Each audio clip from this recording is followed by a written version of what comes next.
capsule coaching. Je me présente, je suis Alison Vincent, maman de 2 enfants, 33 ans. Je suis coach en amour de soi et en confiance en soi. Donc, j'accompagne les mamans solo à s'épanouir pleinement dans leur vie, à maximiser leur potentiel, mais surtout à libérer leur énergie féminine sans complexe. Donc, nous revoilà dans ce nouveau sujet. Alors, pour aujourd'hui, nous allons parler de femmes et relations à l'argent. Vraiment, c'était un sujet quand même que j'avais envie d'aborder. Les femmes et la relation à l'argent. Suite à une discussion, donc dans mon métier, je suis professeure. Donc, au sein de notre moment de pause, avec les élèves, on a parlé en fait d'argent et de la relation à l'argent, surtout au niveau des femmes. Parce que certains avaient une pensée que certaines femmes sont un petit peu trop michetonneuses, matérialistes.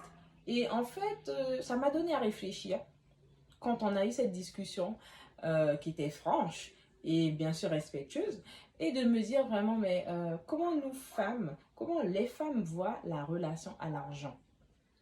Notre relation à l'argent, elle est diverse, hein. Elle peut avoir été conditionnée, bien sûr, elle sera toujours conditionnée par notre éducation parentale, par nous, notre gestion financière par rapport à l'argent, et aussi nos perspectives d'évolution, nos croyances limitantes, nos pensées limitantes et nos blocages. À savoir que dans notre relation à l'argent, il y a 3 points clés que vous devez voir. Déjà, la relation émotionnelle. Quelle est votre relation émotionnelle avec l'argent? Que vous ayez de l'argent ou pas, quelle est votre relation émotionnelle? Comme je vous ai dit, l'affect, les émotions comptent énormément. Surtout pour les femmes, parce que déjà, nous sommes des êtres émotionnels comparés aux hommes qui sont des êtres rationnels. Donc nous sommes beaucoup plus de naturel à évoluer dans notre énergie féminine. D'accord? Donc c'est pour ça que vraiment, nous sommes vraiment au cœur des émotions. Les femmes ressentent beaucoup plus les émotions. Les hommes aussi ressentent des émotions, mais les femmes, c'est beaucoup plus fort parce que c'est lié vraiment à nos énergies féminines, surtout. La relation émotionnelle, comme je disais, que vous avez avec l'argent, que vous ayez de l'argent ou pas, quelle est la relation émotionnelle, quelles sont les pensées que vous avez, quels sont les états d'esprit, les états d'être dans lesquels vous êtes quand il s'agit de la relation émotionnelle avec l'argent. Est-ce qu'il y a de la frustration, la dépendance, le manque, cette urgence de recouvrir à cette sécurité matérielle pour être sûr que rien ne s'effondre autour de vous, vraiment.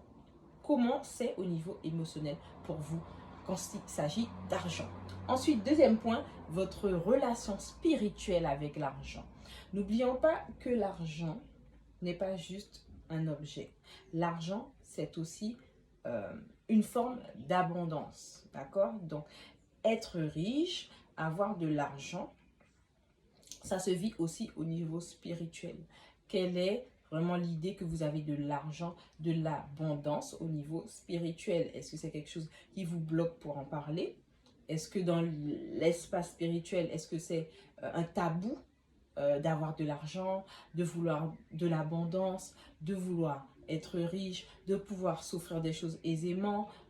Comprendre que spirituellement, en fait, ce que vous faites au niveau naturel, hein, donc au niveau terrestre, a aussi des répercussions, des conséquences au niveau du monde surnaturel, spirituel, du monde de l'invisible, au niveau des esprits.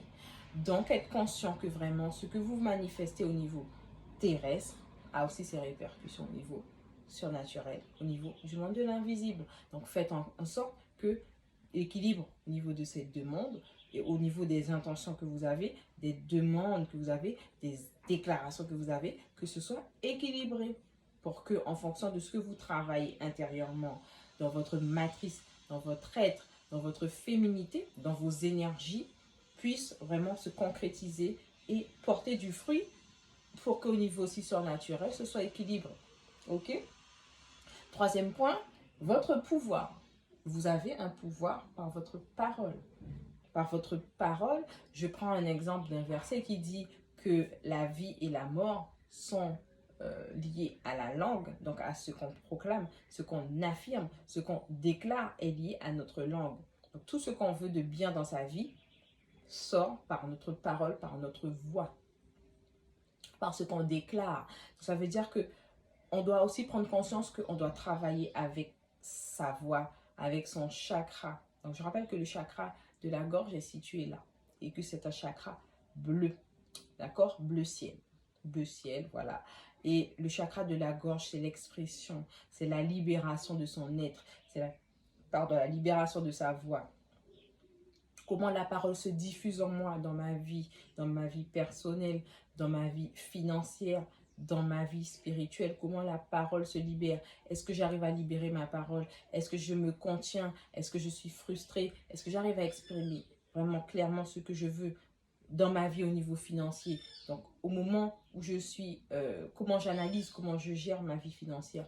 Si ce n'est pas encore le cas, est-ce que je suis capable de parler pour aller me faire accompagner, me faire aider? Est-ce qu'au niveau de ma relation avec mon être supérieur, mon être divin et spirituel, est-ce que je suis capable d'avoir une relation franche? Est-ce que je suis capable d'accepter les choses, de voir si je fais mal, ce que je dois améliorer et vraiment faire en sorte que je puisse dire vraiment ce que j'ai envie de ma vie, pas ce que l'on veut pour moi, mais ce que je veux voir financièrement arriver dans ma vie. Est-ce que je suis capable de le mettre?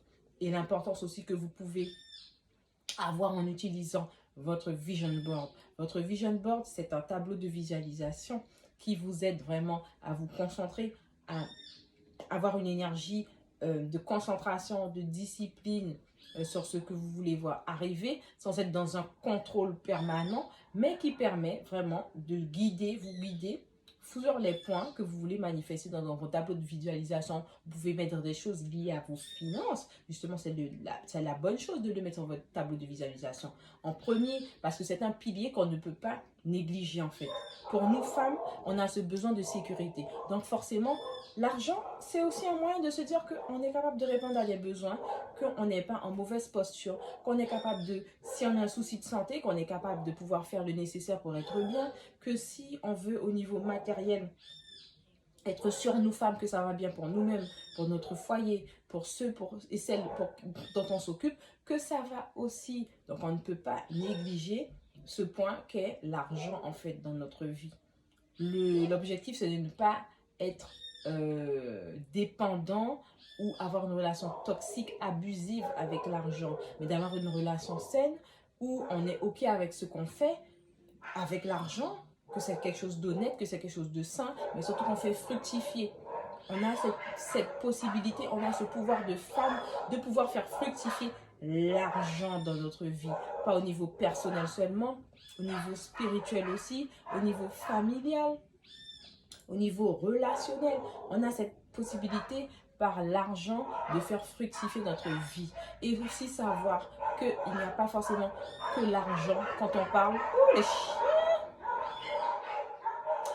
Bon, je disais qu'au niveau de l'argent, l'énergie d'argent, c'est une énergie d'abondance, de richesse. Et que ça évolue concrètement, pas seulement au niveau de notre porte-monnaie, mais aussi de notre physique, au niveau de notre mental, au niveau de nos émotions, au niveau de notre cœur. Vraiment, tout ceci est relié. Et l'énergie d'abondance, elle est censée être diffusée partout, circuler partout. Parce que si on veut pouvoir attraper cette abondance, qui est tout le temps dans l'univers, hein, qui est tout le temps là. Cette richesse, en fait, on la fait fructifier en nous. On a une abondance en nous, une richesse en nous, en fait, qu'on doit faire fructifier, qu'on doit pouvoir faire fructifier, nourrir, semer, pour ensuite récolter. Donc, ce travail intérieur de puiser dans notre abondance, travailler notre abondance, la construire, l'établir, la faire grandir, la faire croître, afin que vraiment on puisse récolter. Et quand on récolte en fait en termes d'abondance, en termes d'argent, en termes d'opportunité, parce que l'opportunité aussi, c'est une forme d'abondance et d'argent et de richesse, c'est aussi bien.